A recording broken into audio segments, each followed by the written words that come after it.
नमस्कार आप सभी बच्चों को। आप सभी का स्वागत है अपने YouTube channel CGA 9th and 10th में। तो बच्चों, जैसे कि आप सबको पता है कि हम NCERT सॉल्यूशन सीरीज लेकर आए हुए हैं आप सबके लिए। वन बाय वन सारे चैप्टर्स के NCERT के क्वेश्चंस हम कवर कर रहे हैं। तो अभी तक हमने चैप्टर 2 और चैप्टर 3 पूरी तरह से कंप्लीट कर लिया है और चैप्टर 4 का हमारा एक्सरसाइज 4.1 जिसका पार्ट 2 है। पार्ट 1 आपने देख लिया होगा, मुझे उम्मीद है। पार्ट 2 हम अपलोड करने जा रहे हैं, जिसमें सिर्फ 3 क्वेश्चन हमें करना है, बस 3 क्वेश्चन। 2 यहाँ पर मेंशन है, एक क्वेश्चन अभी और करेंगे। तो क्वेश्चन नंबर जो 2 के अंदर टोटल में 4 पार्ट्स थे। एक पार्ट तो हमने पिछले वीडियो में कवर कर लिया, 3 पार्ट इस वीडियो में करना है। 2 पार्ट लिखे पड़े हैं और एक पार्ट और, तो 3 क्वेश्चन हम इसमें कवर करेंगे। तो मुझे उम्मीद है आपने पिछले सारे वीडियो हमारे देखे होंगे और वो आपके लिए काफ़ी हेल्पफुल रहा होगा, हम ऐसा मान के चलते हैं। कोई भी दिक्कत होती तो प्लीज़ आप कमेंट करें।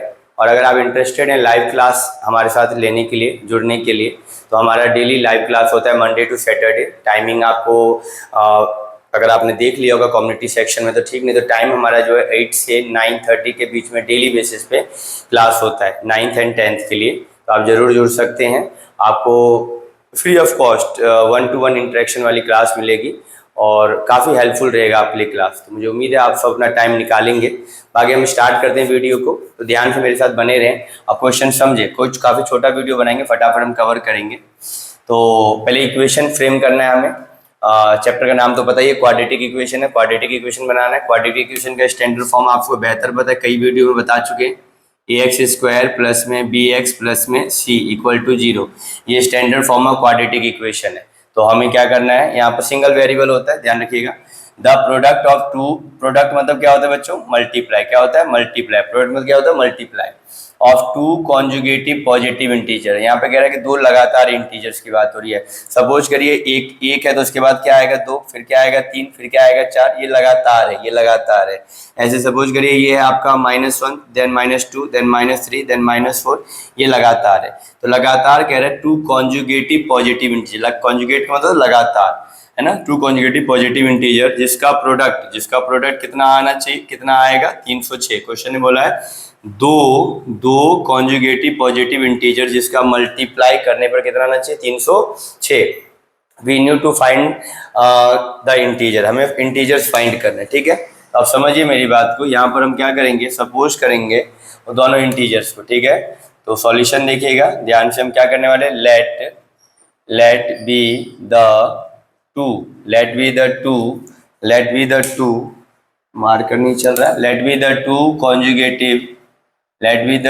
Conjugative positive. कॉन्जुगेट का मतलब लगातार है ना, ध्यान रखिए। कॉन्जुगेट का मतलब क्या होता है, लगातार। Let be the 2 conjugative positive integers are, एक को x मान लीजिए और इसका जस्ट अगला x+1 मान, x एंड x+1 लगातार है ना, x और x+1, ठीक है। तो हमने ये लेट कर लिया। अब अकॉर्डिंग टू क्वेश्चन क्या कह रहा था, क्वेश्चन कह रहा था दोनों का प्रोडक्ट।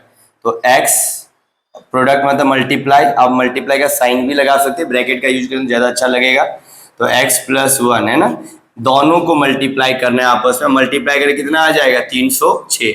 कितना आ जाएगा, 306। मुझे उम्मीद है आपको समझ आ रहा होगा इतनी बात। सिंपल क्वेश्चन, बहुत सिंपल। अब क्या करेंगे, 1 बाय 1 मल्टीप्लाई। x से x को मल्टीप्लाई करो, कितना आएगा, x²।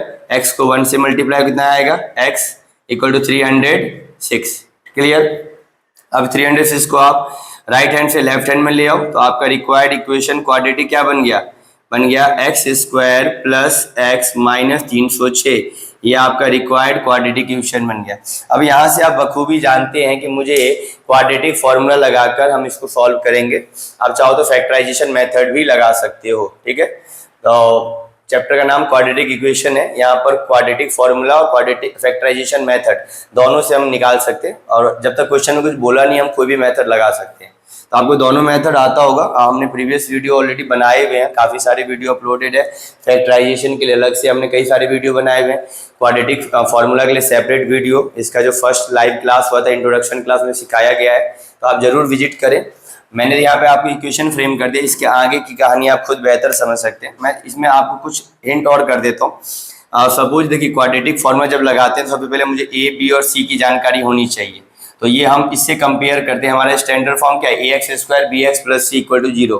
अब जब अपनी करंट इक्वेशन को स्टैंडर्ड फॉर्म से कंपेयर करेंगे तो आपको a की जानकारी मिल जाएगी। बेटा देखिए x स्क्वायर और यहाँ पर ax स्क्वायर, साथ में यहाँ कुछ भी नहीं है तो क्या होगा, a की वैल्यू 1, सेम एज bx और यहाँ पर x है, साथ में कुछ भी नहीं तो b की वैल्यू कितनी हो जाएगी 1, और यहाँ पर c, तो c की वैल्यू कितनी है, ध्यान दीजिए c की वैल्यू माइनस का 306।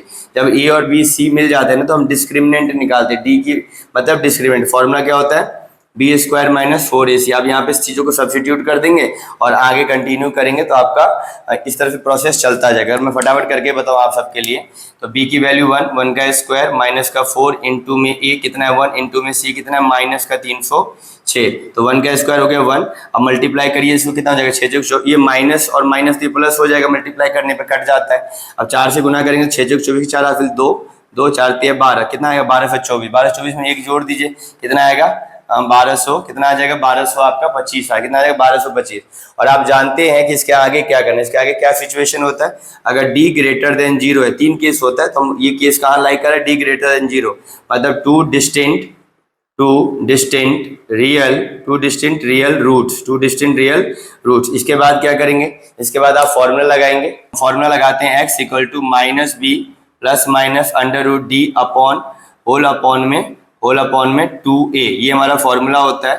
आपको d की वैल्यू तो पता चल गई 1225 है, b आपको पहले से पता है 1 है, फॉर्मूले का माइनस रहेगा, d के बाहर मतलब रूट के बाहर प्लस माइनस है, a की वैल्यू 1 है तो 2 इंटू 1, यहाँ पे सब्स्टिट्यूट कर देंगे तो माइनस b की जगह क्या रखेंगे 1, माइनस फॉर्मूले का है -1 प्लस माइनस यहाँ पे 1225 2a कितना है 1। अब कैलकुलेट करेंगे -1 प्लस माइनस 1225 किसका होता है बताओ मुझे, ये होता है आपका बच्चों 35 का, 35 का है ना, कितना किसका होता है रूट 35, जो 1225 का जो स्क्वायर रूट है वो 35 का स्क्वायर रूट है ना, 35 के स्क्वायर 1225 बनेगा, 2 इंटू 1 2। अब यहाँ पर दो स्थितियां बनेगी, एक बार +35 एक बार -35, एक बार +35 एक बार -35, तो आपको यहाँ पर दोनों नंबर्स आपके लिए आ जाएंगे। एक बार हम क्या करेंगे x equal to -1 + 35 divide by 2, और एक बार क्या करेंगे x इक्वल टू -1 - 35/2, तो रिजल्ट कितना आएगा 34/2, और यहाँ कितना आएगा आपका, ध्यान दीजिए 36/2, तो ये आ गया आपका कैलकुलेट होगा 17 और ये आ गया आपका कैलकुलेट होगा 18।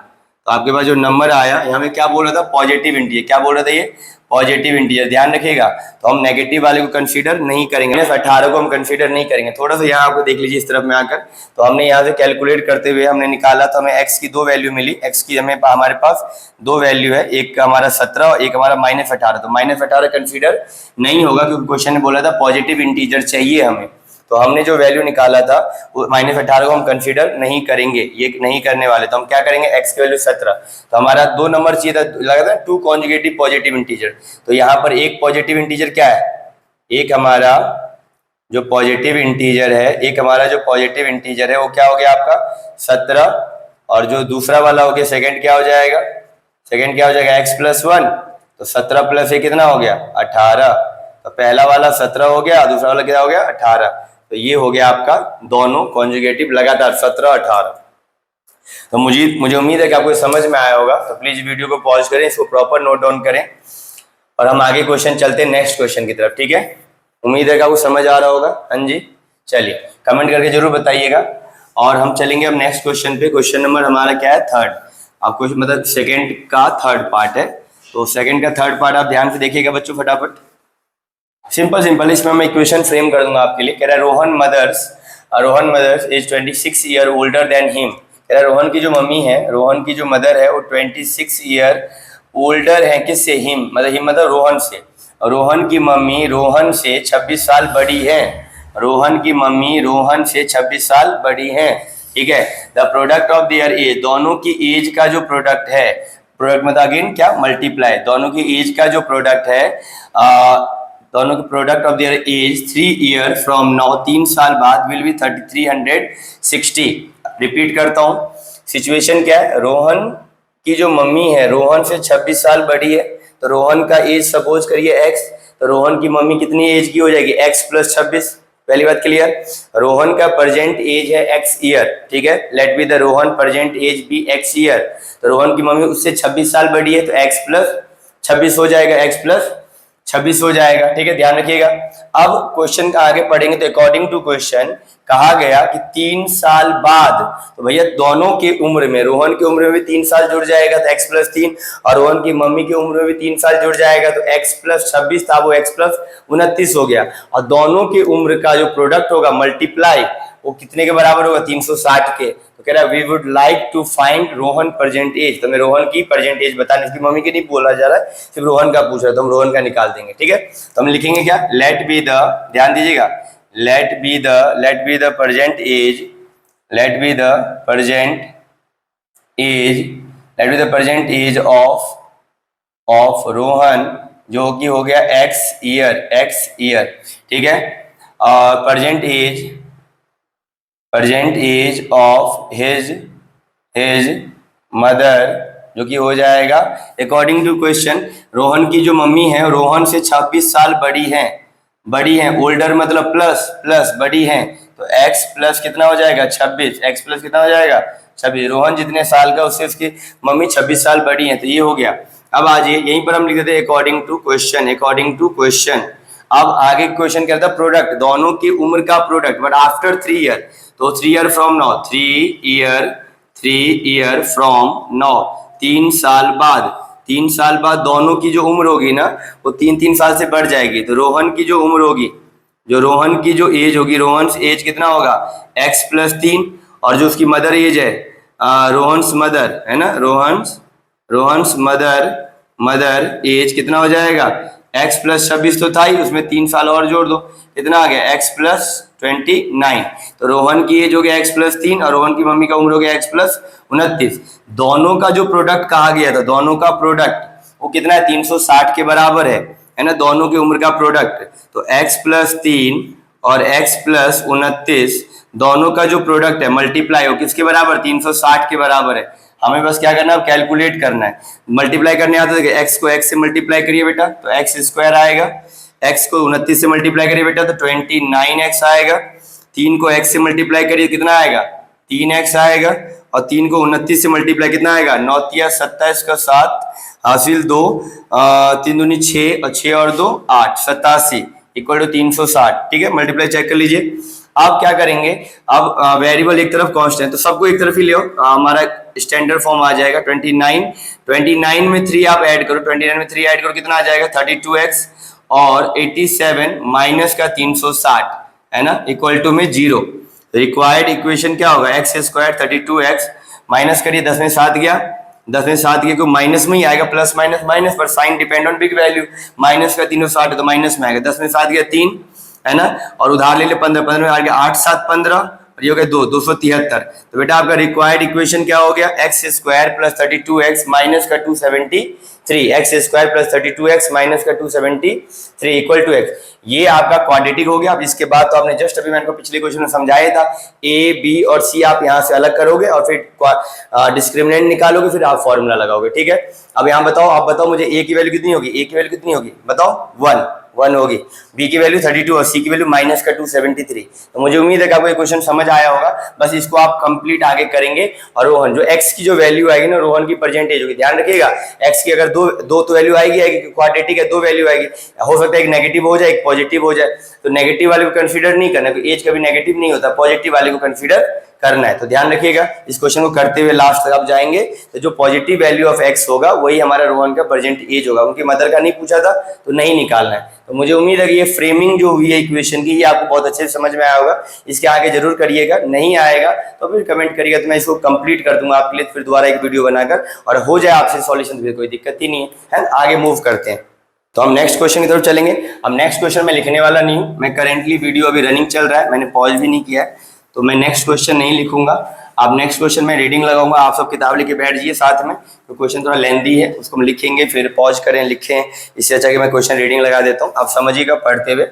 तो ये हमारा है थर्ड पार्ट और लास्ट पार्ट है, इसको फोर्थ पार्ट है, सॉरी ये फोर्थ पार्ट, और बहुत अच्छा इंपॉर्टेंट भी है, इसको तो पहले से इंपॉर्टेंट आप मेंशन कर दीजिए, बहुत इंपॉर्टेंट सवाल है। क्वेश्चन कह रहा है train travel a distance of 480 kilometre. अब ध्यान से पढ़ लेता हूँ। कह रहा है ट्रेन है जो कि 480 किलोमीटर की दूरी तय करता है यूनिफॉर्म स्पीड, मतलब एक सेम स्पीड से, यूनिफॉर्म मतलब एक कांस्टेंट स्पीड से 480 किलोमीटर की सफर तय करता है एक ट्रेन। ठीक है, कह रहा है if the speed has been 8 kilometre less, है ना, वैसे तो यूनिफॉर्म स्पीड से चलता है, बट कह रहा है कि सिचुएशन है जहां पर 8 किलोमीटर पर आवर अब ट्रेन की स्पीड कम कर दी गई है। 8 किलोमीटर पर आवर ट्रेन की स्पीड क्या कर दी गई है, कम कर दी गई है।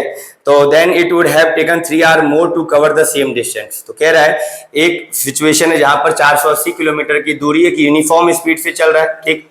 अब वही डिस्टेंस को कवर करने के लिए अब 8 किलोमीटर प्रति आवर से स्पीड को कम कर दी गई, 8 किलोमीटर पर आवर से स्पीड को कम कर दी गई है सेम डिस्टेंस को कवर करने में। तो उसको 3 घंटे का समय ज्यादा लगेगा पिछले केस से। जब पिछले केस में एक यूनिफॉर्म स्पीड से 480 किलोमीटर का सफर तय हुआ, अब वही डिस्टेंस कवर करने के लिए 8 किलोमीटर पर आवर कम हो गया स्पीड पिछले केस के मुकाबले, तो अब 3 घंटे का टाइम एक्स्ट्रा लगेगा। लॉजिकल बात है, स्पीड कम हो तो टाइम तो ज्यादा लगेगा ही लगेगा।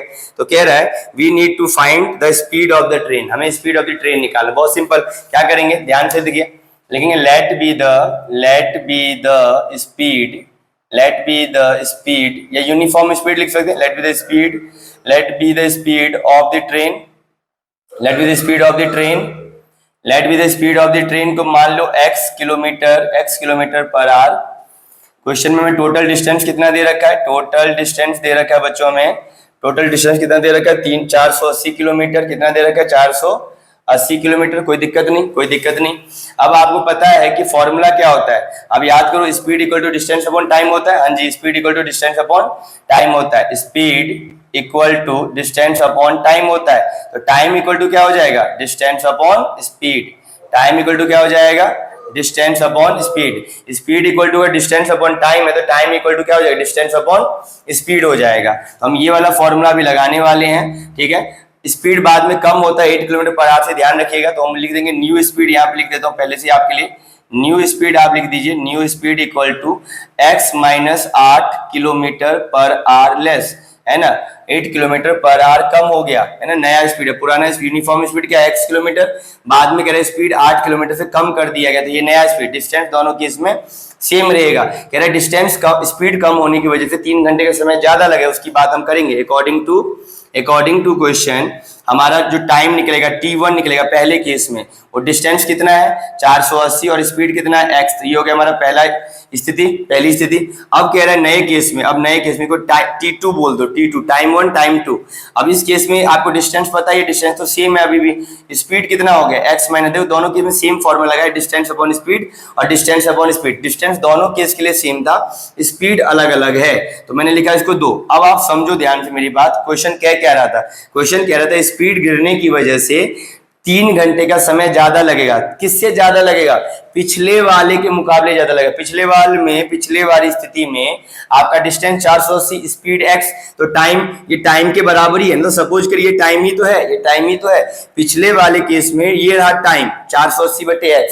तो नेक्स्ट वाले केस के लिए कैसे होगा, तो हम लिखेंगे T1, जो कि T1 है, प्लस में 3 घंटे का समय ज्यादा लगा, है ना, T1 में जितना समय लगा उसे 3 घंटे ज्यादा लगेगा T2 के मुकाबले। तो ये वाला एक्सप्रेशन बेटा बनता है, और इसको कैसे लिखोगे, ऐसे लिखोगे 480 अपॉन में x, इसमें प्लस 3 कर देना, बराबर में क्या लिखोगे 480। यहीं पर बच्चा बहुत कंफ्यूज होता है, इसलिए इंपॉर्टेंट भी है, पेपर में रिपीट होता है।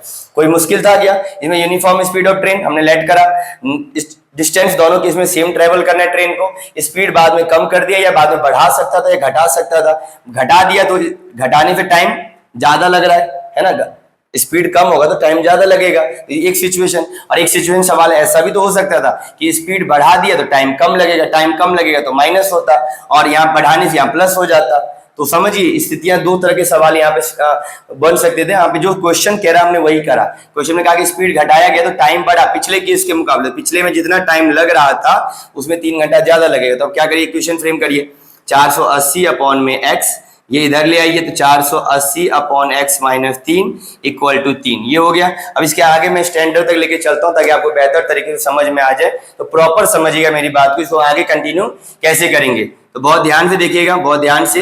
यहाँ पर हम इन दोनों चीजों का एलसीएम लेंगे, जो डिनोमिनेटर में 2 चीजें हैं, इनका हम क्या करेंगे, एलसीएम लेंगे। तो x और x माइनस 3 का क्या करना है, एलसीएम लेना है। तो हम इनका मल्टीप्लाई कर देंगे, तो एलसीएम तो हो नहीं सकता, तो मल्टीप्लाई करेंगे। तो x और x माइनस 3 का हम क्या करेंगे, मल्टीप्लाई लेंगे, ठीक है, मल्टीप्लाई करेंगे, क्या करेंगे, मल्टीप्लाई करेंगे। तो x और x माइनस 3 का हमने मल्टीप्लाई कर दिया, और इसको इससे मल्टीप्लाई करेंगे क्रॉस में, और इसको इससे मल्टीप्लाई करेंगे क्रॉस में। तो 480 एक स्थिति तो ये 480, और एक आसान तरीका था कि 480 में कॉमन ले लेता तो और नॉर्मल हो जाता है ना। वो भी बताऊं क्या आपको? चलो वो भी बताता हूं, अभी ध्यान से देखना। अगर मैं करता क्या, इस सिचुएशन को ऐसे बना देता, 480 भैया बाहर कर देता तो बचता क्या, 1/x minus 1/x minus 3 bracket close, here is 3। अब अंदर में मैं कैलकुलेट कर देता तो अंदर में कैलकुलेशन क्या होता, x और x माइनस 3, और ये इससे मल्टीप्लाई होता तो x माइनस 3, ये इससे मल्टीप्लाई होता minus x, here is 3, x x cut गया तो ये दिखता 480 इंटू माइनस का 3 whole upon x square minus का 3x, हियर इज 3। नीचे में क्रॉस कर लेते, 3 से 3 हम काट देते तो मेरे लिए इक्वेशन कितना आसान होता। देखो अब इसको क्रॉस मल्टीप्लाई किया तो ये हो जाएगा 480 इंटू में माइनस का 3, और ये क्या हो जाएगा, इसको अगर हम डिनोमिनेटर में ले आते हैं तो एक्स स्क्वायर माइनस का 3x इंटू में 3, और यहाँ पर क्या बचेगा, 1 बचेगा। तो 3 से 3 क्या कर दोगे, सिंप्लीफाई कर दोगे तो आपका अल्टीमेट रिजल्ट क्या आ जाएगा, अल्टीमेट आपका इक्वेशन बनेगा 480 equal to x square minus का 3x, है ना। और यहाँ माइनस था तो माइनस ध्यान रखिएगा, एक्स स्क्वायर माइनस का 3x प्लस का 480 बराबर में 0। ये आपका इक्वेशन बनता। इसमें मल्टीप्लाई करने वाला झंझट बहुत बड़ा तो नहीं आया। तो क्या होता कि मैं इस सिचुएशन को इस तरीके से लेकर चलता तो मुझे इक्वेशन मिल जाता, है ना। और अगर मैं जिस सिचुएशन को भी कंटिन्यूटी में फॉलो कर रहा हूं, इससे भी मेरे को यही वाला इक्वेशन फ्रेम होगा। दोनों स्थितियां सेम है, आपको जो आसान लगता है आप वो कर सकते हैं। अब ये करना चाहे तो ये करें बेशक, ये रहा स्टेप। उसके बाद 1 2 3 4 5 6, अब इसके बाद करेंगे तो इसमें भी यही होगा। इसमें क्या होगा, जो 480 से मल्टीप्लाई करो तो यहाँ पे क्या होगा, 480 इंटू एक्स 480x, 400 इंटू 3 कितना हो जाएगा, 0 0, और 8 तिया 24 के 4 हासिल 2, 8 तिया 24। या मल्टीप्लाई मत करो, मल्टीप्लाई के फॉर्मेट में दिखा दो, क्योंकि मल्टीप्लाई करोगे बाद में को सिंप्लीफाई करना ही पड़ेगा। तो मल्टीप्लाई ना करके मैं मल्टीप्लाई के फॉर्मेट में दिखा दो, 480 इंटू में 3 ऐसे लिख के दिखा दूं, माइनस तो मैंने लगा ही दिया, और माइनस का 480x मैं दिखाना चाहता हूँ कि रिजल्ट सेम ही आएगा, एक्स स्क्वायर माइनस का 3x, हियर इज 3 अपॉन में 1। अब ध्यान दोगे तो ये वाला टर्म और ये वाला टर्म क्या हो जाएगा, कट जाएगा, हाँ जी कट जाएगा, प्लस और माइनस की वजह से। अब आप अल्टीमेट देखो क्या है, माइनस का 480 इंटू में 3, और ये जब आप 3 से मल्टीप्लाई करोगे तो ये ऐसे दिखेगा, हाँ जी ऐसे ही दिखेगा। बराबर में क्या बचेगा, बराबर में आएगा 1। फिर से ये 3 से 3 कट जाएगा तो अल्टीमेट स्थिति वही बनी ना। फिर से क्रॉस मल्टीप्लाई करोगे तो अल्टीमेट सिचुएशन क्या बना, जो आपका लिखा पड़ा है x square minus 3x plus 480, यहां से भी वही बनेगा। तो कोई भी सिचुएशन उठा लो, मैं चाहता हूं इसको मल्टीप्लाई भी कर देता, मल्टीप्लाई करने के बाद क्या करता, क्रॉस मल्टीप्लाई करता, फिर मेरे से 3 कॉमन लेना पड़ता, 3 कॉमन लेके वापस रिजल्ट मुझे यही मिलता है, x square minus 3x plus 480। ठीक है, आप कैसे भी चल सकते हो। मैं मिटा के मैं ये सिचुएशन पूरा कर देता हूं, मैंने ये साफ कर दिया, ध्यान दीजिए। अब इसके बाद हम क्या करेंगे, ये वाली लाइन बनेगी और ये वाली के बाद ये लाइन, तो ये मेरा रिक्वायर्ड इक्वेशन है। उसके बाद आपको पता ही है, यहाँ ए की वैल्यू आ गई 1, बी की वैल्यू आ गई -3 और सी की वैल्यू आ गई 480। मैं डिस्क्रिमिनेंट निकालूंगा, डिस्क्रिमिनेंट निकालने के बाद आप फॉर्मूला लगा दोगे और उससे आपको 2 वैल्यू मिलेगी। ध्यान रखिएगा नेगेटिव वैल्यू को कंसीडर नहीं करना, क्योंकि स्पीड कभी भी नेगेटिव नहीं होता। तो जो पॉजिटिव वैल्यू होगा वो आपका आंसर आ जाएगा। ठीक है, हमें क्वेश्चन ने क्या बोला था, find the speed of the train, तो मेरा वो आंसर होगा। ठीक है, तो सब समझ आ रहा है, सब दिख रहा है क्या आप सभी को, हाँ जी प्रॉपर दिख रहा है। नीचे वाला थोड़ा सा हिस्सा ये कट गया है ना, तो इसको हम क्या करते हैं, आपको दिखाना है तो इसको मैं थोड़ा ऊपर लिख देता हूँ ताकि आपको समझ में आए। ये देखो ध्यान से, मैं इसी को यहाँ कर दे रहा हूँ, कट गया था ये, तो ये कैसे हुआ था आपको, ये तो यहाँ तक तो समझ आया था। अब ये देखो माइनस का 480 इंटू में 3, नीचे में एक्स स्क्वायर माइनस का 3x, 3 से मैंने मल्टीप्लाई किया तो 3 से मैंने मल्टीप्लाई किया था इसको, तो 3 साथ में इधर बचा 1, अब 3 से 3 काट दो तो रिजल्ट में क्या बचा, 480 अपॉन में एक्स स्क्वायर माइनस का 3x। यार ये क्रॉस मल्टीप्लाई करोगे तो रिजल्ट अल्टीमेट जो ऊपर लिखा पड़ा ये लाइन, देन ये लाइन आएगा ना। देखो ध्यान में 480x एक्स स्क्वायर माइनस का 3x, तो एक्स स्क्वायर माइनस का 3x प्लस में 480 बराबर में 0, रिजल्ट वही है। ठीक है, तो मुझे उम्मीद है कि आपको ये क्वेश्चन बहुत अच्छे से समझ में आएगा। वेरी इंपॉर्टेंट क्वेश्चन, इसको अच्छे से प्रैक्टिस करके चलेंगे, इंपॉर्टेंट मार्क करके। अब इसके बाद आपको बता ही दिया क्या करना है, समझ आ रही बात। तो ये एक्सरसाइज हमारा खत्म होता है इसी क्वेश्चन के साथ। और मुझे उम्मीद है कि आप हमारे यहाँ तक आप तसल्ली से पहुंचे होंगे वीडियो को देखते हुए, तो इसके लिए तो ढेर सारी शुभकामना। आप सारे वीडियो को पूरी तरह से देख रहे हैं, हमारे सारे वीडियो आप देखते होंगे। अब मुझे उम्मीद है आपको हमारे वीडियो वैल्यूएबल लगते होंगे। तो हम अगले वीडियो में मिलेंगे अगले एक्सरसाइज के साथ, और तब तक आप अच्छे से रहें, अच्छे से खूब सारी पढ़ाई लिखाई करें। ठीक है, चलिए नमस्कार, बहुत बहुत धन्यवाद।